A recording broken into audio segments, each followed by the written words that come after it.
سنت ہے، اگر ہے تو لوگ اسے کیوں ترک کر رہے ہیں؟ رسول اللہ صلی اللہ علیہ وسلم کا فرمان ہے، جس کے کندھے ننگے ہوں اس کی نماز، بس بیٹا بیٹھ جاؤ بیٹھ جاؤ، جس کے کندھے ننگے ہوں ان کی نماز، حدیث سن لی آپ نے، جس کے کندھے ننگے ہوں اس کی نماز۔ کوئی ایک روایت صحیح ہمارے علم میں نہیں جس میں یہ ہو اللہ کے نبی نے فرمایا ہو جس کا سر ننگا ہو اس کی نماز نہیں ہوتی۔ کندھا ننگا ہو تو نماز نہ ہونے کی دلیل حدیث میں موجود ہے، لیکن سر ننگا ہو اور نماز نہیں ہوتی، اس کی دلیل ہمارے علم میں کسی حدیث میں نہیں ہے۔ ہاں، اللہ کے قرآن کا حکم ہے کہ جب تم مسجدوں میں آؤ، خذوا زینتکم عند کل مسجد، تو مسجد میں آتے ہوئے زینت اختیار کرو، اچھا رومال، اچھا کپڑا، اچھی ٹوپی آپ کے پاس ہے، اس کو آپ سر پہ لیں تو کوئی حرج نہیں، ٹھیک ہے۔ لیکن اس مسئلے کو اتنا سخت کر دینا، اس میں اتنی شدت اختیار کرنا کہ اگر کسی کے سر پہ ٹوپی نہیں تو فوراً فتویٰ لگتا ہے بڑا گستاخ ہے پیما، واقعی بغیر ٹوپی نماز پڑھ رہے ہیں۔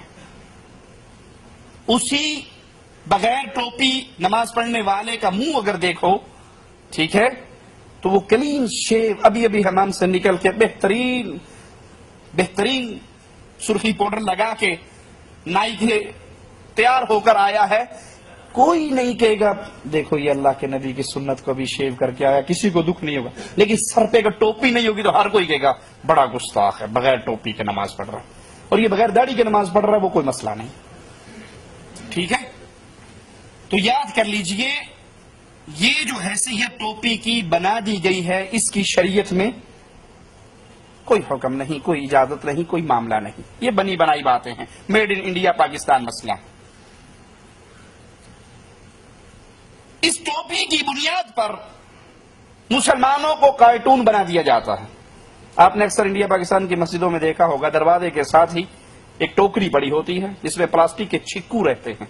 یہ چھکو ہماری پنجابی کا لفظ ہے، چھکو کہتے ہیں جو اونٹ کے منہ پہ چڑھایا جاتا ہے کسی کو کاٹ نہ لے، کھجور کے تنکوں کا بنا وہ اس کا منہ بند کرنے کے لیے چڑھا دیتے ہیں نا۔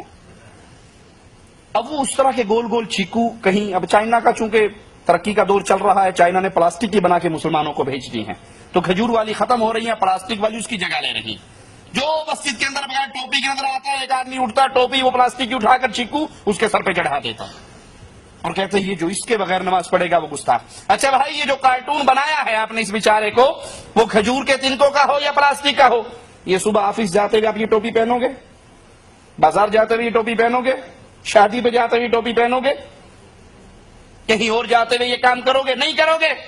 تو کیا کارٹون صرف نماز کی حالت میں اس کو بنانا آپ نے؟ یہی وقت اس کے لیے رہ گیا؟ وہ کہتے نہیں جی آپ نہیں سمجھتے، ننگا سر ہو جانا بہت بڑی گستاخی ہے۔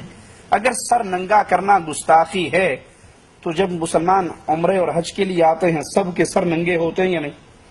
اکثر کی ٹنڈ بھی ہوتی ہے اس طرح سے، تو یہ سارے گستاخ ہوتے ہیں نعوذ باللہ۔ یہ گستاخی آپ کے مولویوں نے بنائی ہے، قرآن و حدیث میں یہ گستاخی نہیں ہے۔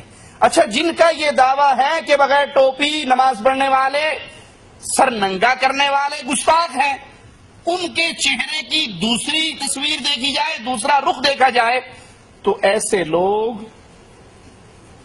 لوگ جن کے جسم پہ بالکل کپڑے نہیں ہوتے، ان کو کہتے ہیں یہ بڑیاں پہنچیاں سرکار نے، اے اولیاء اللہ نے، اے مجذوب نے، اے پہنچے نے، انہوں نے کچھ نہیں کہنا۔